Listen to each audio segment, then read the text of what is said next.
Bienvenidos a Diabetes sin tapujos, un programa de experiencias de vida tal como sucede, compartiendo lo que pasa sin planearlo, sin guión, sin instrucciones, igual que cuando llega la diabetes a nuestras vidas. Buenas tardes a todos otra vez. Henos aquí nuevamente para platicar con ustedes en una nueva emisión de Diabetes sin tapujos. Hoy más felices que nunca, más emocionadas que nunca y con un tema más interesante que nunca. Sí, hemos estado leyendo sus mensajes, les agradecemos muchísimo a todos estar tan al pendiente y mandarnos tantas preguntas, tantos comentarios y tantos temas sugeridos. Sepan que sí los leemos y que vamos a ir poco a poco platicando sobre ellos. Hoy queremos platicar con ustedes sobre muchos temas. Por un lado, el tema social, lo que está pasando en el mundo, que es de interés de todos, donde todos tenemos que ser partícipes de alguna forma u otra, y queremos platicar y aprovechar esa temática también para platicar un poco sobre discriminación. Me acompañan, como siempre, Erika, desde la Ciudad de México. Muchas gracias, Eri, por venir otra vez a tu programa. Hola, hola. Y Julisa, desde Guadalajara. Muchas gracias, otra vez por estar aquí con nosotras. Un placer. Primero, quiero hacerles una pregunta con la que vamos a tener mucha discusión, vamos a debatir muchísimo, y esto lo vemos con más frecuencia de lo que la gente se imagina en las redes sociales. Y es una pregunta que voy a lanzar al aire, y por supuesto yo espero que la gente que esté escuchando y que nos esté viendo me conteste y me corrija, y debatan conmigo, porque es un tema del que sí tenemos que empezar a hablar. Primero, las personas con diabetes. Primero le voy a preguntar a Eri. Eri, ¿las personas con diabetes somos normales? Sí. Yo siempre he pensado que somos normales, que vivir con diabetes es una característica y que así como usas lentes y pues tienes miopía, astigmatismo o algún otro tema y pues te pones lentes y sigues funcionando y puedes ir a la escuela igual que tus compañeros, puedes ir a trabajar, etcétera, pues tú tienes que ponerte insulina y te pones la insulina y puedes hacer todo lo demás, ¿no? Y bueno, más todas otras cosas que tienes que hacer, como monitorear tu glucosa, etcétera, estar muy preparado, pero yo creo que no existe una normalidad para todos. Digamos, ser normal, si lo definimos como puedes hacer lo mismo que los demás, puedes ir a la escuela, puedes trabajar, puedes acceder a tener un puesto de trabajo, puedes hacer ejercicio, sí, lo puedes hacer. Pero ¿qué es ser normal realmente? Todos somos diferentes y hay distinciones. Y a veces, tristemente, por estas diferencias y estas distinciones, caemos en temas de discriminación, clasismo, racismo, entre otras, que nos hacen simplemente entrar en un grupo diferente, en un grupo vulnerable, y por esa simple razón se marca la diferencia y se marca la distinción en un grupo. Eso es en lo que yo creo que tenemos que trabajar, porque en la diabetes también nos pasa. No sé qué opinan ustedes de esto. Ya habíamos platicado antes discretamente sobre el tema, y aquí pues las tres, como cada quien tiene su concepto de normal, donde sí coincidimos casi siempre es en esta parte de normalizar cosas que de pronto no son las más comunes, y que quizá ahí en ese tema de común y frecuente se confunde muchas veces con normal, ¿no? Entonces, si me preguntaran a mí, por ejemplo, si Erika y Julisa son normales, pues yo diría que no, son tremendamente anormales, pero no porque sean anormales desde mi punto de vista quiere decir que sean anormales negativamente, ¿no? Pero es esta necesidad también, por un lado, de ponerle un adjetivo a todo lo que conocemos, todo lo que vemos, todo lo que percibimos, ¿no? Las cosas para el ser humano de pronto parecerían que tienen que ser o bonitas o feas o blancas o negras o grandes o chiquitos, y a todo intentamos ponerle adjetivo positivo o negativo y clasificaciones donde no necesariamente tendrían por qué existir, ¿no? Entonces, para mí, primero le voy a preguntar a Julisa, pero para mí la diabetes enteramente no me hace normal, pero que no me haga normal no quiere decir que no sea yo capaz de hacer las mismas cosas que hace el resto de la gente. Claro que las hago, ¿no? Igual me cuesta un poco más de trabajo, eso sí, seguramente, porque requiere un poco más de planeación y organización. Sí puedo hacer lo mismo que hacen las demás personas. Creo que algunas cosas incluso las hago mejor. Me cuido más en términos de salud en general, por ejemplo. Pero para mí que no es normal estarme inyectando y revisando la glucosa todos los días. Si le preguntara yo como a la mayoría, ¿no? Pero es ahí donde que cabe este debate tan padre del que siempre en este programa los deleitaremos. ¿Vieron qué padre lo dije, no? Me vi súper poética. Julisa, para ti, la diabetes, vivir con diabetes para ti, ¿es normal? ¿Tú crees que sea normal? O sea, tú no eres normal, pero para ti eso es normal. No, yo siempre opino que no somos normales para nada. Justo, o sea, hablando, yo entiendo la normalidad en el tema estadístico, ¿no? O sea, la normalidad es lo que hay en la mayoría y lo que es como la media. Por ende, bajo ninguna circunstancia es normal tener que cargar glucómetro, tenerte que inyectar insulina, tener que hacer la función de un órgano para mantenerte con vida todos los días. Entonces, efectivamente, como dices, estoy totalmente de acuerdo que, que tengamos estas características diferentes no nos hace unos fenómenos, ¿no? O sea, no hay connotación negativa en esta anormalidad, pero sí, a mí sí me queda muy claro la diferencia, pues, ¿no? O sea, en un grupo de 100 personas, lo más seguro es que ninguno tenga diabetes tipo 1 y que yo voy a ser la única que voy a tener que estar pendiente de todos estos elementos y de todas estas como ecuaciones mentales que siempre están recorriendo mi mente. Y se me hace muy importante justo este tema porque cuando diagnostican a un niño muy pequeño, lo primero que le dicen a los papás es, tu hijo va a ser totalmente normal y, o sea, va a hacer su vida como si nada. Y es como, sí, pero no. O sea, sí va a poder hacer lo que él quiera, pero va a tener que cargar una mochila, ¿sabes? Y va a tener que saber un chorro de datos más que el grueso de la población no domina, no tiene, y entonces pues no va a ser normal en ese sentido, pero puede tener calidad de vida y puede ser totalmente satisfactorio, ¿no? Pero si no, o sea, yo sí observo pues una gran diferencia y es como, o simplemente, o sea, observo mi vida antes de tener diabetes y ahora y es como, no es igual, ni poquito, no se parece, ¿no? O sea, no se conocen esas personas, pues. Oye, Eri, por ejemplo, en los campamentos, tú que tienes un chorro de experiencia, no nada más participando como asistente en campamentos, sino dirigiendo algo tan complejo como un campamento con niños y adolescentes, ¿cómo es que dirías tú que se perciben en general o la mayoría de los niños y adolescentes con diabetes?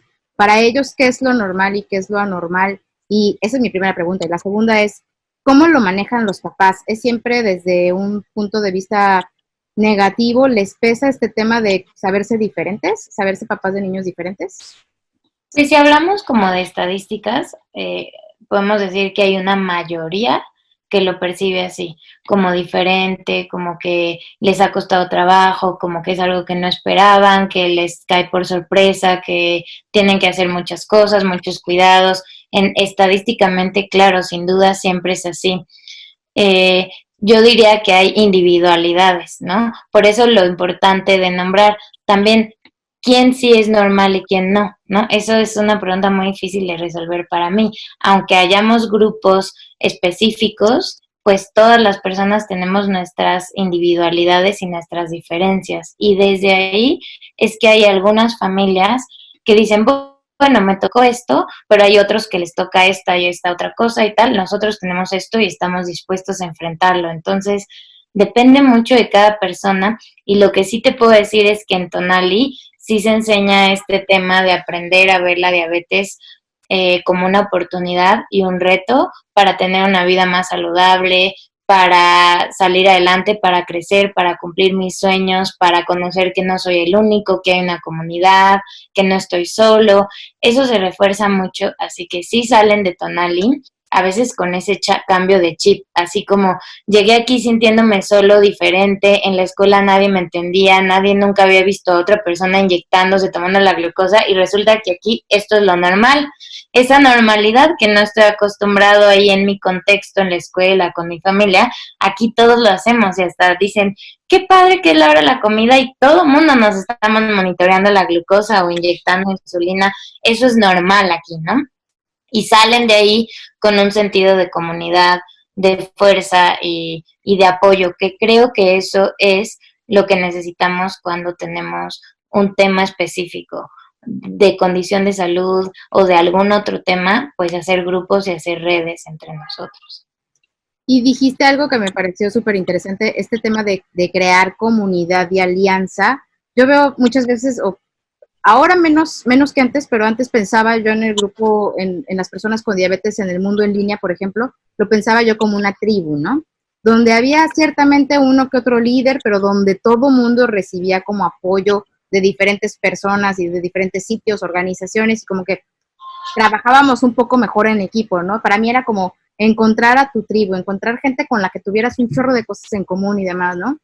Hoy, por lo que pasa en el mundo, yo creo que esas diferencias ya son cada vez más evidentes y que tristemente se están evidenciando más de la cuenta y que estamos olvidando esa parte de pertenecer a un grupo donde podamos ayudarnos y amplificar las voces de todos, ¿no? Entonces, como siempre, invitarnos a todos a seguir utilizando nuestra voz en conjunto, porque fuertes sin duda, digo, juntos sin duda somos mucho más fuertes y podemos hacer mucho más cosas si trabajamos juntos y ayudarnos mejor si trabajamos juntos. Y el claro ejemplo, pues, es Tonali. Ustedes no están para saberlo ni yo para contarlo, pero yo fui a Tonali hace, ¿cuántos años sería? 30, 20 años, quizá habré ido a Tonali. Y el hecho de encontrarme, nada más el hecho de encontrarme, desde que llegué a la cita de donde iba a salir el camión, nada más con el hecho de llegar ahí y ver que había otros niños cargando las mismas mochilas igual de grandes que la mía, ya me generó este sentido de pertenencia, pero de inmediato, ¿eh? Y eso desde ahí ya tuvo un impacto muy positivo en los días siguientes y por supuesto cuando llegué a casa de vuelta pude contar mi experiencia, no nada más lo que aprendí sobre el manejo de la diabetes, sino lo que aprendí sobre el manejo de la diabetes en un contexto distinto. Entonces eso es importantísimo. Y aunque me desvío un poco para hablar de Tonali, tiene todo un sentido lo que voy a decir. Y esto me lleva al siguiente punto. Julissa Rolón. Alguna vez, ya sabemos que Julissa fue diagnosticada más adelante en la vida, ¿no? A diferencia de Eri y Mariana, que fueron diagnosticadas en la época de los dinosaurios. Pero, ¿alguna vez tú diagnosticada ya tardíamente has sido víctima de discriminación por vivir con diabetes? Sí, bueno, creo que en algunas de las, o sea, no discriminación por la condición, pero quizás discriminación de no reconocer ciertas necesidades o no permitirme el acceso como a circunstancias que necesitaba, ¿no? Y bueno, pues como pueden notar, en este grupo no nos caracterizamos por ser como muy calladitas ni muy seriecitas, entonces pues arde Troya, ¿no? O sea, sí soy muy intolerante ante ese tipo de cosas de discriminación, pero sobre todo como no ha sido una discriminación directa, sino ha sido como un tratar de invalidar, como no es tan relevante y viene como desde la ignorancia, pues, o sea, como al no conocer que la diabetes tipo 1 es muy diferente que la tipo 2 y al ser adulta es como, no, o sea, tienes diabetes así como, pero pues no estás gorda, pero pues no te ves enferma, pero pues, o sea, como ese tipo de comentarios más bien son los que he recibido, o el no puedes ingresar con comida, o no pides como, no, sí necesito, no puedes ingresar con jeringas, con plumas, con ese tipo de cosas, es como lo que he vivido, pero honestamente creo que sí tengo muchas herramientas en cuanto a no permitir que eso trascienda, ¿no? O sea, es como que tope hasta donde tenga que topar y llegar a la autoridad que tenga que llegar, pero hacer valer como esos derechos, ¿no? Es como necesito esto y bueno, pues siempre lo digo, ¿no? O sea, en ese sentido es muy importante que conozcamos las reglas de los lugares a donde queremos entrar, pretendemos estar, queremos convivir, lo que sea, ¿no? Porque también en este sentido de que sabemos que socialmente es una condición súper ignorada y malentendida, pues nosotros somos los que tenemos que estar súper documentados al respecto, no podemos esperar que eso descanse en los demás, porque pues ya platicamos de Lady Corona Capital, Lady Clinical, Lady Bar y todo eso. En ese tipo de eventos, si nosotros no supiéramos como lo que nos correspondía por derecho o así, hubieran sido, o sea, fueron conatos de discriminación, más no nos transgredieron pues directamente porque no lo permitimos. Y en ese sentido, quizá también es muy importante que aprendiéramos por saber exactamente qué es discriminación, ¿no? Eri, yo sé que tú eso tú lo sabes muy bien porque es algo que además tú ya has estudiado. ¿Cómo le explicarías a los papás y a los adolescentes que nos escuchan qué es discriminación y cómo poder identificar si lo que están atravesando o esa situación es claramente discriminación o no? Este es un tema interesantísimo porque, fíjense, nosotros sí somos una comunidad o un grupo vulnerable, porque como decíamos al principio, qué es normal, qué no es normal, más allá de eso somos un grupo específico que pudiera ser vulnerable por una situación de salud. Y les vamos a dejar, yo creo, en los comentarios un video que a mí me gusta mucho de especialistas de la red Integra, que está conformado por antropólogos, por personas muy importantes del CONAPRED, de la Comisión Nacional de Derechos Humanos, etcétera, que hablan acerca de estas diferencias. Y es importante que sepamos que discriminación es la exclusión o impedimento de acceder a un derecho por pertenecer a un grupo que históricamente ha sido vulnerado o vulnerable. ¿Qué grupo ha sido históricamente vulnerable? Pues la población afro, los indígenas, las mujeres, las personas que pertenecen a un grupo de diversidad sexual, los grupos que han recibido un trato desigual. Y tal vez ahí entra la diabetes por temas de salud. Sin embargo, si ustedes van a las actas y a las denuncias, nadie o muy pocas personas han denunciado este tema. Y es que a veces este tema es de una línea muy delgada. Solemos poner como sinónimos la discriminación, el racismo o el clasismo, pero no son lo mismo. El racismo es un tipo de discriminación y generalmente está asociado a la pertenencia étnica, al tono de piel, a ser un grupo diferente, pero generalmente por tu pertenencia étnica. Y el clasismo generalmente siempre va de la mano de racismo o no se encuentra muy pocas veces solo. Siempre es también un tipo de discriminación, pero va acompañado. Y en el video de especialistas en estos temas lo explican muy claro. Pero ¿qué yo he encontrado en diabetes? Bueno, para empezar les quiero contar que creo que nosotras hemos luchado mucho por el tema de los derechos de la diabetes desde cada quien de su trinchera, desde una ONG, desde un grupo. Y nosotras desde hace años nos hemos acercado a ver qué pasa con los derechos a la salud de las personas con diabetes. Necesitamos el tratamiento completo, no estamos accediendo a nuestros derechos de salud, porque los derechos de salud implicarían tener el más alto nivel de salud mental, física que se pueda tener, y sin embargo el Estado no nos los da. Entonces nos hemos acercado a intentar trabajar con que se dedican a estos temas de derechos humanos, de discriminación, y ellos, voy a mencionar a alguien, Jesús Cruz Villega, que en aquel momento trabajaba en la Comisión de Derechos Humanos del DF. Cuando nos acercamos a él nos decía, es que nadie ha venido a denunciar un tema de discriminación por diabetes. Sabemos que sucede, nos cuentan que sucede, sin embargo, no hay denuncia, no aparece el tema de acceso, de denuncia, de discriminación por salud. Y esto va de dos esfuerzos, tanto de la población que no conoce sus derechos y que no lo denuncia, como que falta mucho trabajo en las normas, en las leyes, en que tengamos claridad en el tratamiento, en lo que implica el derecho a la salud. Sin embargo, nos dimos cuenta desde hace mucho tiempo que ni sabemos cuál es nuestro derecho, ni sabemos cómo defendernos ante ser discriminados, ni sabemos a qué instituciones acercarnos. Y en México y en el mundo estos temas son muy delicados, son bastante tristes y hace falta mucho trabajo por hacer. Y dijiste algo bien cierto, como que sabemos y damos por hecho que tenemos esta serie de derechos, pero no conocemos la forma en la que podemos exigir estos derechos. Si algo de lo que yo he aprendido ahora en mi nueva ubicación y país de residencia es que existen muchas reglas muy, muy específicas para proteger a diferentes grupos de diferentes tipos, de diferentes etnias, razas, y en todas estas diferencias también estamos las personas que vivimos con diabetes. Primero, aquí en donde yo estoy, la diabetes sí es considerada una discapacidad. Entonces, por un lado, yo al principio alegaba muchísimo de, bueno, no tendría por qué ser una discapacidad, ¿no? Y yo discutía.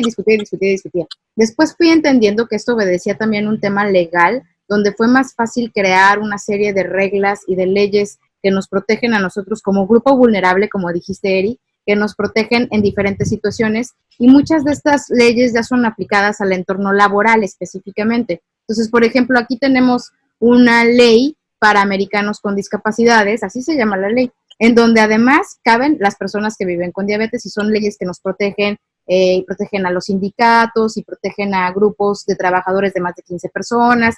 Hay mucho trabajo y mucho estudio detrás de esta ley. Hay otra ley que se llama Ley de Rehabilitación de 1973, donde también cualquier empleado que recibiera dinero a través de una agencia federal va a estar cubierto por esta ley. Y así hay, como esa, puedo mencionar al menos 4 leyes diferentes.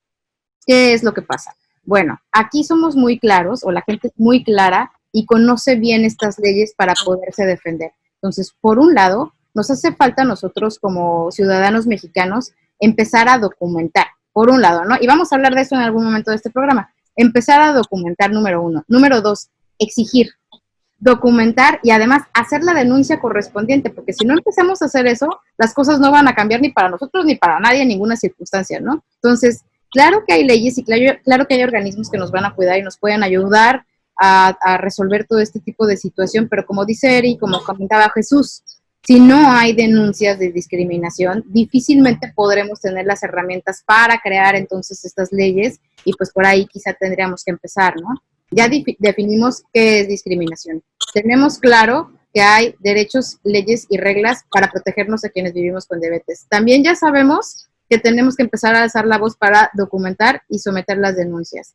Aunque sabemos que formalmente pocas veces metemos nuestras quejas y nuestras denuncias y demás, pues en las redes sociales es donde vemos que casi todos hemos sido víctimas de algún tipo de discriminación o de microagresión y sabemos, por ejemplo, que Julissa, que tiene una voz muy poderosa en las redes sociales, tiene algunas de esas historias. ¿Cómo qué tipo de cosas has escuchado o te has leído, Ju, y qué consejo le podrías dar a la gente o qué consejo le has dado a la gente que se acerca a ti para contarte que ha sido víctima de discriminación en cualquier contexto? La verdad que la vez que como que me dispuse a hacer una encuesta fue porque en una sola semana una persona de España y otra persona en otro país europeo, o sea, me escribieron, una era una mamá con una pequeña con reciente diagnóstico, donde en la escuela la maestra le dijo que no se podía inyectar en el salón y que se tenía que ir al baño. Entonces, como la mamá era bastante nueva y como que algo había que no tenía como una asesoría, un acompañamiento muy cercano, me escribió a mí preguntándome, oye, ¿si es normal eso? O sea, ¿si es correcto? Y yo así, enfurecida, porque precisamente hablando de esto de normalidad o no normalidad, o sea, lo que más me enfureció de ese tema fue como, o sea, esta niña la están discriminando, ¿no? O sea, va a crecer o se va a sentir como con esta etiqueta, porque la niña creo que tenía como 7 años, o sea, era muy pequeña. Entonces, bueno, yo así de que claro que no, y vas y le dices a la directora y haces todo un tema y te ayudo a grabar un video y así, o sea, que incendiamos la escuela. Y al mismo tiempo, otra mamá, ella lo publicó en sus redes de que igual algo había sucedido con su hija y les habían, había sido en un contexto social, en una fiesta que era una pijamada, los papás deliberadamente no habían invitado a la niña porque tenía diabetes. Entonces la mamá se sintió súper mal, hizo como un video públicamente. Después, al parecer, todo se aclaró y lo pudieron hablar. Y entiendo totalmente que como papá, si tu hija es la de la fiesta, ¿no? Y tú ignoras por completo el tema de la diabetes y solo sabes que es algo crítico o de cuidado, pues puedes tener miedo, pero definitivamente es algo que puedes dialogar, ¿no? O sea, o decirle a la mamá, pues vente tú también. O sea, no sé, nunca está un papá de más cuando vas a cuidar a un grupo de niños. Y bueno, fue como esos 2 eventos, dije, ¿qué está pasando, no? O sea, como, ¿por qué la gente por qué tanta ignorancia o por qué así? Y entonces pregunté abiertamente como, oigan, ¿ustedes han vivido situaciones de discriminación? No, bueno, o sea, en verdad fue una semana terrible para mí, o sea, de estar leyendo, o sea, como terrible, me sentía desmoralizada de decir, qué horrible vida. O sea, en el tema de socialmente, muchísimas personas me escribieron para compartirme que habían perdido su trabajo porque tenían diabetes, que les habían negado deliberadamente un trabajo. O sea, como en este tema de el proceso de entrevista iba súper bien y al momento de revelar que vivían con una condición era como no, siempre no. O, por ejemplo, a personas que eran trabajos como de construcción o más físicos, era como, no podemos contratarte porque tienes riesgo de hipoglucemia y es maquinaria pesada, ¿no? Que sabemos que en muchos lugares incluso no puede haber pilotos comerciales, o sea, es todo un tema que apenas en ciertos países se ha logrado como quitar eso. Creo que en España lo acaban de quitar, ¿no?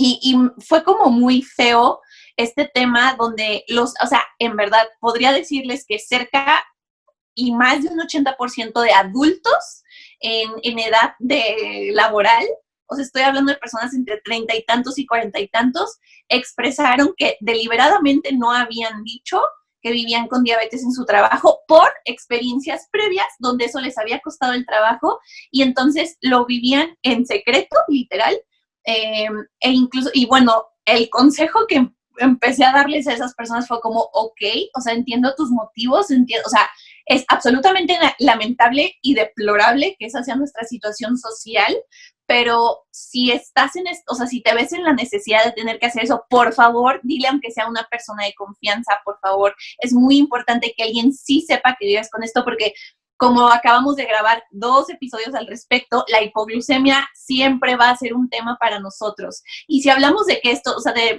varios hombres que escribieron de que trabajaban con maquinaria pesada y así, o sea, imagínense algo así con una hipoglucemia y nadie sabe qué tienes y no saben qué hacer, entonces fue como, por favor, solo hagan un aliado, aunque sea, que obviamente sea de súper confianza.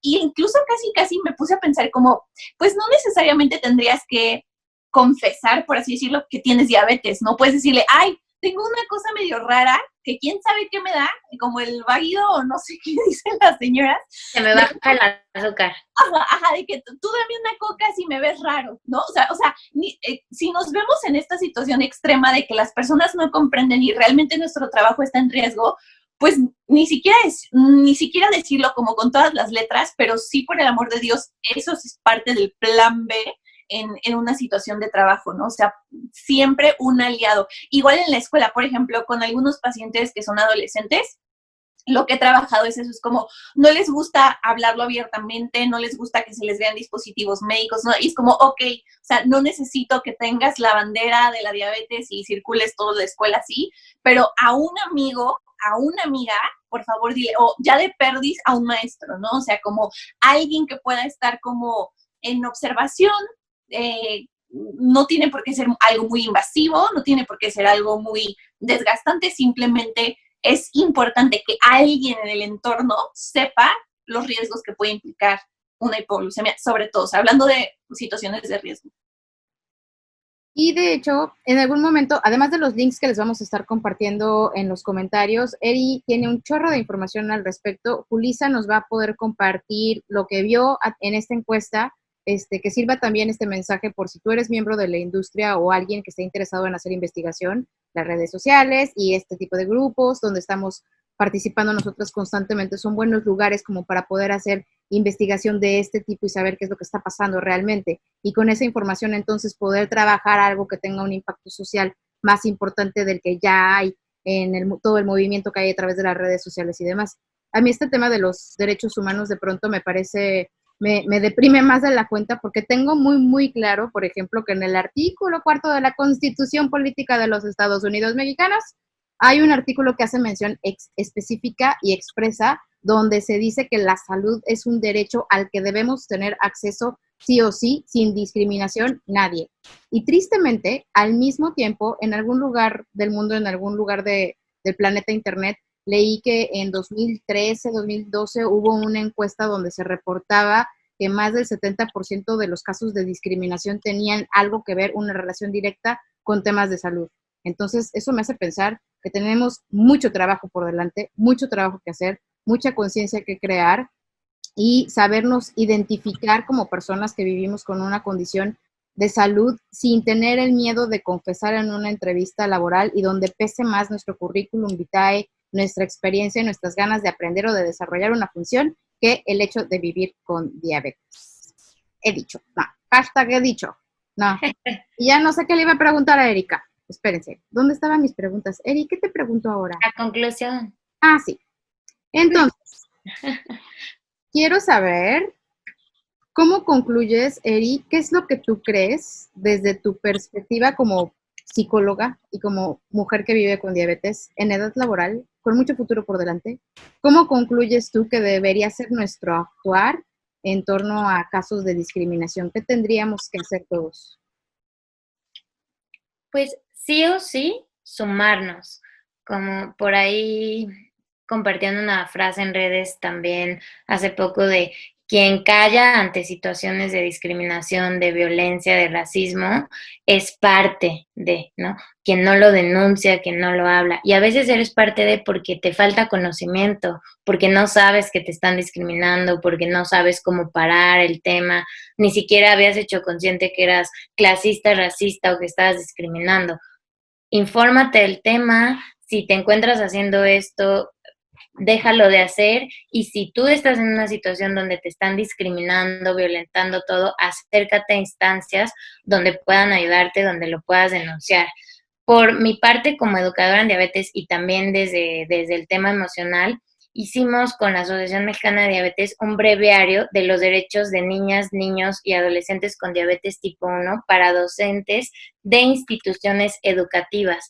Y en este breviario viene todo lo información necesaria sobre diabetes, derechos humanos, los derechos fundamentales, cómo exigirlos, cómo educar a los maestros de la escuela o a tus compañeros más cercanos, con quién hablarlo, etcétera. Está escrito en un lenguaje muy lindo, está con dibujos muy bonitos, y lo escribió la abogada de la asociación, que se llama Daniela Franco, que está dedicando su tesis a los derechos de la salud de las personas con diabetes tipo 1, y que le aplaudimos que alguien en el tema legal se sume. Necesitamos muchas manos para no quedarnos callados, para seguir luchando, para unirnos como comunidad. Y yo les diría que hay que seguirnos informando, no porque no haya denuncias, quiere decir que no existe.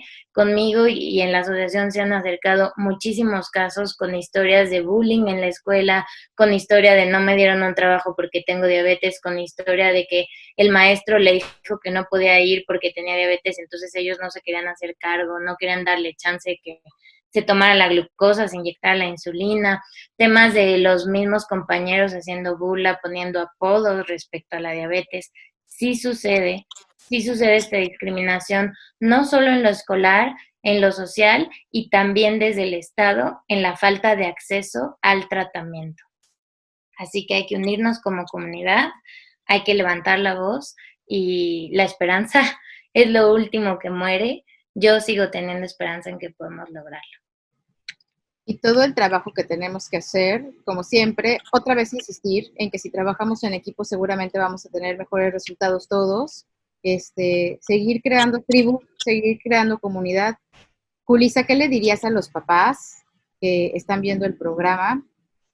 ¿Cómo pueden ellos acercarse y actuar y sumarse para hacer no nada más una denuncia, sino alzar la voz en las redes sociales para obtener resultados pronto? ¿Qué pueden hacer? ¿Cómo te pueden ayudar?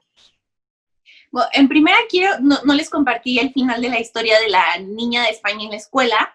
Cuando sí se acercó a reportar esta situación a dirección y todo, fueron educadoras a entrenar a las maestras. Entonces, eso me hizo muy, muy feliz y así. Y eso, efectivamente, conozco de varios papás que han hecho eso, ya sea ellos mismos o pidiendo ayuda a asociaciones, donde va alguien a platicarle al grupo de que, oigan, Juanito vive con diabetes tipo 1, y qué implica eso. Pues así, una explicación sencilla, o sea, adecuada a la etapa de desarrollo del grupo, pero de esta forma es como empezar a educar también el entorno donde está conviviendo el niño.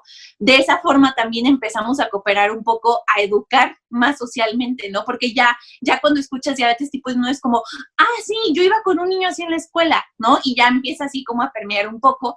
Claramente la formación o el entrenamiento para los maestros sí tendrá que ser un poco más formal, porque ellos tendrán que estar preparados para entrar a la acción en un momento o en una situación de riesgo. Sabemos que es mucha responsabilidad, sabemos que hay escuelas que lamentablemente quieren no aventarse el paquete, por así decirlo. También una mamá me escribió que la mujer iba y estaba todo el día afuera de la escuela.